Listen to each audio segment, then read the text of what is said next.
Et on commence par le président turc Erdogan. Erdogan qui a réuni hier à Istanbul. Ah, vous ne le dites pas comme moi. Alors je dis Erdogan. Ah, très bien, parfait, À la j'apprends. turque, c'est comme ça. À la turque, Voilà. ok. Moi je suis comme ça, Laurent. Alors, très bien. Qui a réuni hier à Je prendrai des leçons. Alors, Erdogan. plus de 100 000 partisans pour un grand meeting de soutien à la Palestine avec un discours musclé à l'encontre de dirigeants occidentaux qui l'accusent d'être les principaux responsables des massacres à Gaza. Oui, c'est beaucoup moins drôle parce qu'effectivement, à un moment donné, on disait de lui qu'il serait peut-être le médiateur entre Israël et le Hamas. Et manifestement, ce n'est plus du tout le cas. Hier, c'était le 100e anniversaire de la République de Turquie, mais sauf que les journaux titraient essentiellement sur ce qui s'était passé la veille, c'est-à-dire une manifestation pro-palestinienne. Ça, vous me direz, il y en a eu un peu partout en Europe, hein, des manifestations pro-palestiniennes. À Paris, c'était interdit. Mais... À Paris, c'était interdit, pourquoi pas. Mais des manifestations pro-palestiniennes avec le président du pays qui parle et qui intervient, ça, c'est plus rare, Pablo. Oui, c'est plus rare et en même temps, les deux événements sont liés. C'est-à-dire que aujourd'hui, Erdogan, il essaye en fait d'être en gros le nouvel Atatürk. Il n'arrête pas d'en parler. C'est la nouvelle Turquie. Lui, il va être le nouveau père de la nation turque. Et là, il s'est trouvé. Là, il y a un bon filon, c'est-à-dire être le leader des musulmans. Alors, ils sont pas arabes. Hein. En Turquie, ce sont majoritairement des Turcs. Mais il peut quand même. Il voit qu'il y a un leadership en fait à prendre sur la question musulmane. Et c'est ça qu'il investit en se mettant du côté du peuple palestinien. Sauf que c'est très grave, hein. Il est quand même allé jusqu'à dire devant la foule, le principal responsable du massacre à Gaza, c'est l'Occident. Chacun sait que dans la région, Israël n'est qu'un pion qu'ils pourront sacrifier. Il parle de nous, hein, des Occidentaux. Le moment venu, Israël ne peut rien faire sans eux. Voilà les propos de M. Erdogan. Israël qui a rappelé ses diplomates de Turquie après les propos d'Erdogan. Oui. C'est clairement du populisme, en effet, vis-à-vis de sa communauté musulmane radicale, hein, aujourd'hui. Et ça fait longtemps, d'ailleurs. C'est pas nouveau. C'est pas nouveau, ce postulat que Erdogan prend.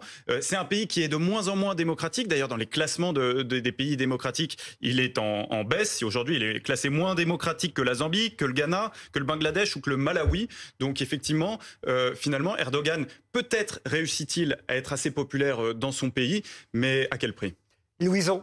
Vous pensez qu'il allait être peut-être un médiateur? Moi, je pense que c'est un lance-flamme. Donc voilà. C'est ça. Écoutez, il est passé le médiateur à lance-flamme, vous avez raison. Emmanuel Macron, maintenant, c'est le deuxième visage de notre trombinoscope. Il a inauguré ce lundi la Cité internationale de la langue française à Villers-Cotterêts. Ce projet-là, il l'avait pensé déjà alors qu'il était candidat à l'élection présidentielle en 2017. Et le but, c'est aussi d'associer son nom à un grand projet culturel et de renouer avec cette tradition qui avait été un petit peu délaissée par François Hollande ou Nicolas Sarkozy. On sait que Jacques Chirac, c'était le Quai Branly. François Mitterrand, pardonnez-moi, c'est la pyramide du Louvre.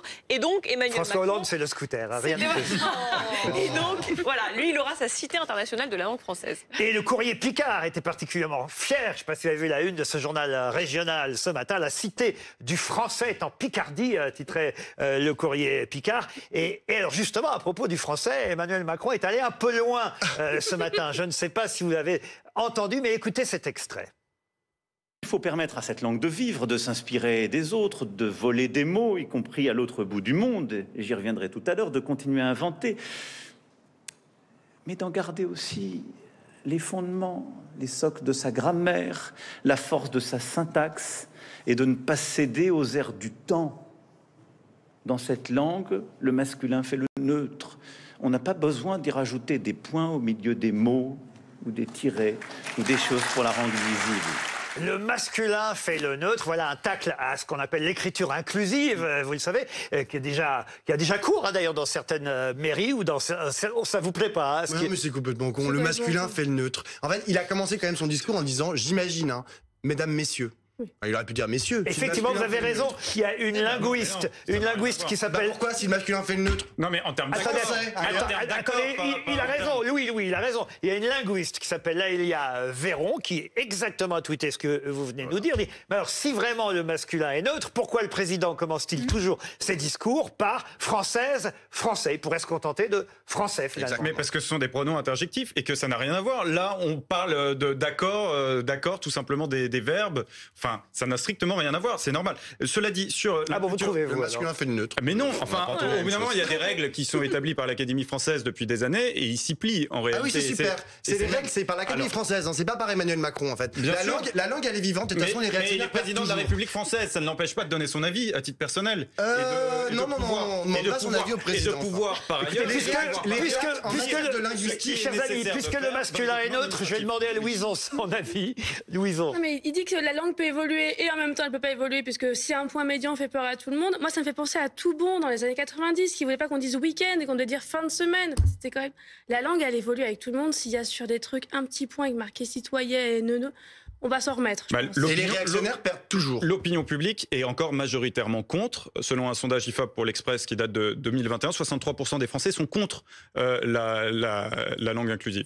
On passe à Simone Veil, puisque effectivement il y a beaucoup d'informations autour de l'IVG en ce moment. Exactement, l'IVG qui devrait bientôt être garantie dans la Constitution. C'est une annonce d'Emmanuel Macron sur les réseaux sociaux. C'est une promesse qui pourrait rentrer en vigueur dès 2024. Et l'idée, c'est de mieux sécuriser ce droit, alors qu'il y a 1 an et demi, on s'en souvient, aux États-Unis, l'arrêt qui garantissait le droit d'avorter sur tout le territoire était annulé. Donc là, ils veulent l'ancrer dans la Constitution. La liberté des femmes de recourir à l'IVG serait irréversible si effectivement cela devient constitutionnel. Et c'est pile au moment où on a appris il y a quelques jours qu'hélas, à cause des nombreux actes antisémites qui se multiplient aussi sur notre territoire en ce moment, au moment où le portrait de Simone Veil à Colmar a été pris pour cible et dégradé. C'est assez terrible à imaginer et à voir. Au moins, voilà, la loi Veil, restera immuable dans la Constitution. Et ça, c'est une bonne nouvelle, Louison.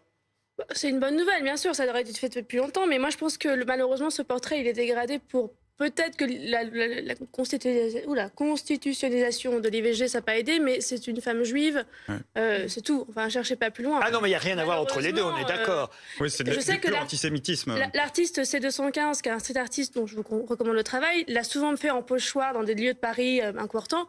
Permanence, on lui fout des croix gammées sur le front, des machins, c'est en permanence. Donc bon. Pablo. D'ailleurs, la lutte contre l'antisémitisme, comme la lutte pour la protection en fait de l'interruption volontaire de grossesse, doivent être des luttes qui doivent être collectives en fait. Et ça tombe bien parce que dans l'hémicycle, vous avez à peu près tous les partis, j'enlève l'extrême droite, tous les partis en fait qui sont pour ces deux, qui devraient en fait agir ensemble pour lutter contre l'antisémitisme et lutter pour la constitutionnalisation de l'IVG. Sans transition. La grande menace aujourd'hui, ça reste l'antisémitisme quand même qui s'est radicalement développé depuis évidemment le début du conflit israélo-palestinien. 819 actes antisémites, il faut le rappeler, depuis le 7 octobre. C'est 2 fois plus que pendant toute l'année 2022. Sport sans transition, comme on dit dans ces cas-là, et on passe à un Sud-Africain qui s'appelle Siya Kolisi. Le capitaine des Springboks. Vous avez regardé le match? Pas du tout. Pas du tout.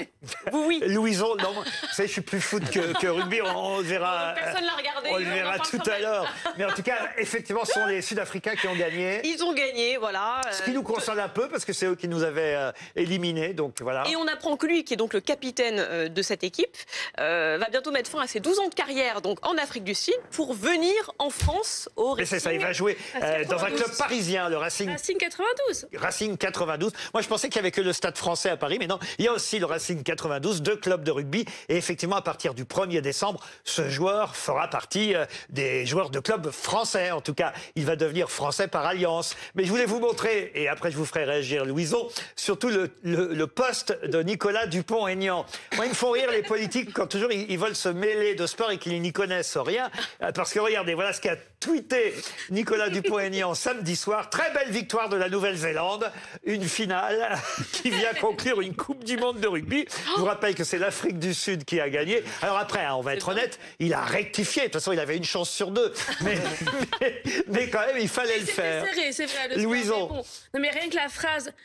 L'Afrique du Sud qui défend les belles valeurs du rugby, enfin, je sais pas si vous, vu tout ce qui s'est passé sur l'Afrique du Sud pendant toute cette Coupe du Monde, c'est tout sauf les belles valeurs du rugby. Il y connaît rien, ça se voit là, il se trahit. Qui commente le ping-pong, il fera ça beaucoup mieux. Allez, un dernier visage, très rapidement, juste le temps de vous montrer ce visage-là. Je ne sais pas si vous le connaissez, si vous suivez la F1. De nom, mais non, je Max, suis pas la F1 non plus. Verstappen. Ah mais alors, je voudrais la photo avec le sombrero, si c'est possible, parce que c'est ça qui est génial, évidemment, c'est de voir. Ah, voilà, regardez, le sport peut être festif aussi.